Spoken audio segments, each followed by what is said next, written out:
N'attends personne.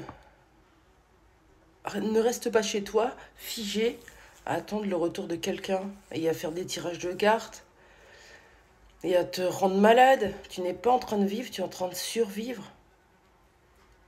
Oui, c'est bien d'attirer à soi et de prier. J'ai eu beaucoup de messages sur mes pages Facebook et TikTok en ce sens. J'attire le positif. Oui, bien sûr qu'il faut manifester, avoir un état d'esprit positif, mais aussi revenir dans la réalité.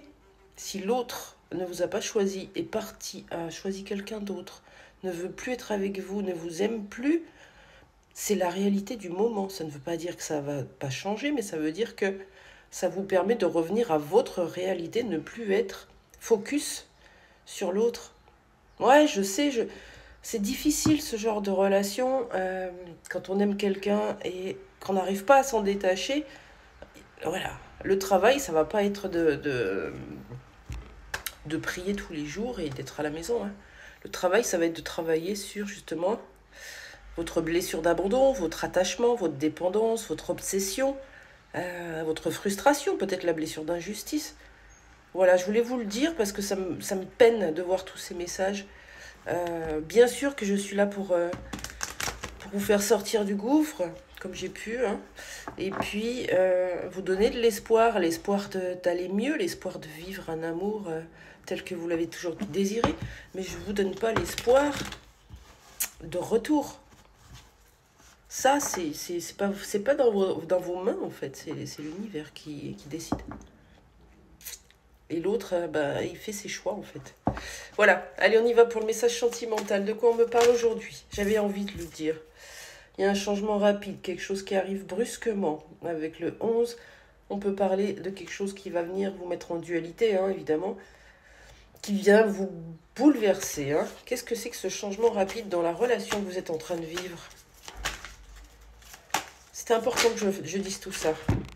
Il y a un retour du passé, voilà, dans lequel vous étiez dans la manipulation, sous emprise, la marionnette. Vous prenez les miettes parce que par peur de le perdre, par peur de dire les choses, par peur de le décevoir, vous acceptez cette manipulation. Et vous êtes soumis, hein, c'est ce que je vous dis, on subit une relation au lieu de la créer, de la vivre pleinement avec nos besoins et ce qu'on mérite. Il y a le retour du passé. Donc si vous attendiez quelqu'un qui revient, je ne sais plus comment je voulais dire, si vous attendiez le retour de quelqu'un, ça arrive. Il y a un changement, une accélération. Et on vous dit que ce retour du passé vous maintenez ou vous maintient sous emprise. Il y avait de la manipulation, c'était assez toxique. Ça ne veut pas dire que la personne est toxique, ni vous. Ça veut dire que le lien entre vous, pour l'instant, dans les jeux de miroir, il est compliqué, toxique, voire impossible, tant que vous n'avez pas travaillé l'un et l'autre sur vos schémas dysfonctionnants. Pour vous, ça va être la blessure d'abandon, pour l'autre, la blessure de rejet et la trahison. Parce que,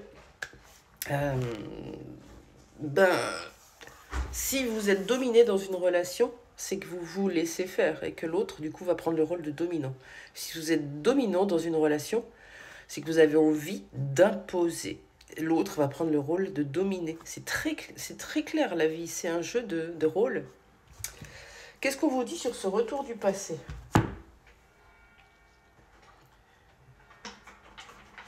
Hop. Je vous bouscule un peu ce matin, mais c'est ce qu'on m'a demandé de faire. Qu'est-ce qu'on peut me dire sur ce retour du passé? On vous parle d'un homme blond. Un homme blond qui n'a pas forcément changé. Il y a le printemps, la carte du printemps, je vous la montre. La carte du printemps, ça parle de renouveau, de transformation, de changement. Et là, elle tombe avec l'homme, un homme avec des cheveux de couleur claire, peut-être une barbe, ou une femme avec une énergie yang forte. Cette personne revient dans votre vie, exerce encore une certaine forme de manipulation, d'emprise sur vous, vous manipule, vous prend pour sa marionnette, vous manque de respect, bref. Cette personne revient et on vous dit que elle ne revient pas transformée, faites attention. Qu'est-ce qu'on vous conseille du coup? Qu'est-ce qu'on vous conseille de faire dans cette relation? Déjà d'exprimer votre colère. Quelque chose que vous aviez envie de faire avec cette personne, on parle de mission commune. Il y a quelque chose que vous aviez envie de construire, un projet, un travail. Vous avez envie de vous retrouver en tout cas, et ça vous met dans un état de colère parfois. Il faut l'exprimer, hein. Sinon elle ressort sur les autres, c'est pas juste. Est-ce qu'on vous conseille de communiquer avec cette personne ou de vous écarter, de vous éloigner? Et ça sera le dernier conseil du jour. Je voudrais juste une carte, c'est très précis. Allez. Non, on vous conseille d'affronter le passé, hein, de faire face, de discuter, de regarder ce qui s'est joué, de le nettoyer, hein, de purifier. Donc accueillez cette personne de façon nouvelle, ne vous laissez plus avoir par ces schémas et ne reproduisez plus vos propres travers. Nettoyez, nettoyez, il y a besoin. Cette relation n'est pas terminée. Il y a encore des choses à travailler entre vous, hein, des choses à transmuter, comme on dit. Mais pour l'instant, il y a besoin de revenir sur le passé. Voilà.